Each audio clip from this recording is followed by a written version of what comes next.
माँ में वे प्रपद्यन्ते माया में ताम तरन्ति ते।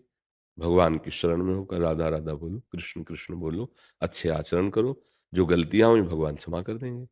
अब मनमानी गलती करते चले जाओ, फिर तुम्हें क्षमा कर दें, असंभव, फिर तो भोगना पड़ेगा। भगवान ने कहा है अवश्य में भोक्तव्यम कृतम कर्म शुभाशुभम। मनमानी आचरण करते जाओ तो फिर क्या होगा? माता पिता भी निराश हो जाते हैं कि ले जाओ इसको, ये हमारे बस का नहीं रहा है, समाज के लिए कंटक है, इसका मृत्युदंड ही उचित है। जिन्होंने पैदा किया, पोषा, पाला, वही उसकी मृत्यु मनाने लगते हैं। ये तो साधारण माता पिता हैं, वो तो अमोघ शक्ति संपन्न भगवान है। इतना सुंदर मानव दे दिया, इतना सुंदर मार्ग दिया, आप उसको छोड़कर पापाचरण करेंगे तो दंड विधान तो है ही ना। प्रधानमंत्री सबको दंड थोड़ी देते हैं, विधान है, कानून है। कानून दंड देता है? नहीं देता। उन तक तो खबर भी नहीं पहुंचती। अपने जैसे छोटे-मोटे चोर और ऐसे तो पिटाई करके उनको जेल भेज दिया जाता है। हाँ, यदि हमारा हृदय भगवान के आश्रित होने लगे तो सब ठीक हो जाएगा। भगवान की सिवा नहीं, भगवान किसी को दंड थोड़ी देते हैं। कर्म प्रधान विश्व रचि राखा, जो जस करे ताज फल चाखा। जैसा कर रहा है वैसा भोग रहा। बड़े-बड़े लोकपाल विधान में लगे हुए हैं। जैसे इंस्पेक्टर, फिर एसपी, बड़े-बड़े अधिकारी हैं ना पुलिस डिपार्टमेंट के, और भी बड़ी एजेंसियाँ हैं। आप जो भी गड़बड़ करोगे आपको पकड़ लिया जाएगा, आपको दंड दिया जाएगा, आपको सज़ा दिया जाएगा। जबकि राष्ट्रपति, प्रधानमंत्री हमारे देश के प्रधान हैं, उनको पता भी नहीं चल पाएगा और आपको दंड मिल जाएगा। ऐसे इनको तो पता नहीं चले, वो सर्वज्ञ, वो तो देख रहा है। पर दंड विधान देने वाले तुम्हारे कर्म के अनुसार ही बड़े-बड़े लोकपालों के रूप में भगवान ने नियत किया है, वो दंड देते हैं।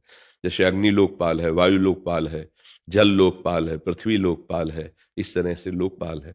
बोले कार में जा रहे थे, पूरे जल गए, बंद हो गए। उसी में बंद निकल ही नहीं पाए, आग लग गई, मर गए। बोले वहाँ आग लगी, मर, ये सब लोकपाल है, दंड दे रहे हैं। जल में गए, सेल्फी ले रहे, पैर फिसला, मर गए। तैर रहे थे, लहर आई, ले गए, मर गए। वायु का ऐसा झंझावात आया, भूकंप आया, ओले बरसे, ये सब लोकपाल है, दंड देते हैं। हम लोग जो पापाचरण करते हैं तो फिर ये प्रकृति दंड देती है। यही सब लोकपाल निर्धारित किए गए हैं। और जब शरीर छूटता है तब असली हिसाब मिलता है। न्यायाधीश के सामने जब पहुंचता है कि तुम्हें भेजा गया था भजन करने, अच्छे आचरण करने, तुमने पापाचरण किया, मनमानी अपराध किए, अब इनको दंड दो। तो फिर नरक आदि की यंत्रणाएं भोगनी पड़ती है। फिर समय से कृपा करके निकाल के फिर अन्य योनियों में भेजते हैं। फिर जब करुणा होती तो मानव देह फिर मिलती है, और जहां मानव देह मिला फिर हम मत वाले होकर पाप करने लगते हैं। ऐसे क्रम चला रहा है, अनंत युगों से चला रहा है।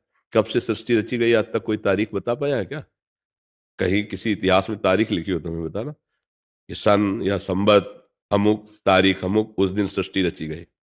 अनंत मायापति की अनंत माया है।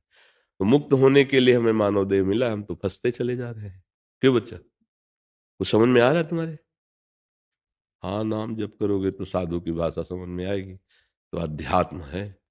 नाम जप करोगे तो नहीं। बस इसीलिए लौकिक उदाहरण दिया कि पिता बहुत प्यार करता है लेकिन पुत्र मनमानी आचरण करेगा तो पिटाई करेगा। ज्यादा भारी अपराध कर देगा तो वही मनाएगा कि ऐसा पुत्र ना होता तो अच्छा है। इसलिए अच्छे आचरण करो, भगवान बड़े कृपालु है। बुरे आचरण करोगे तो वही भगवान तुम्हें दंड विधान कर देंगे, वही तुम्हें दंड देंगे।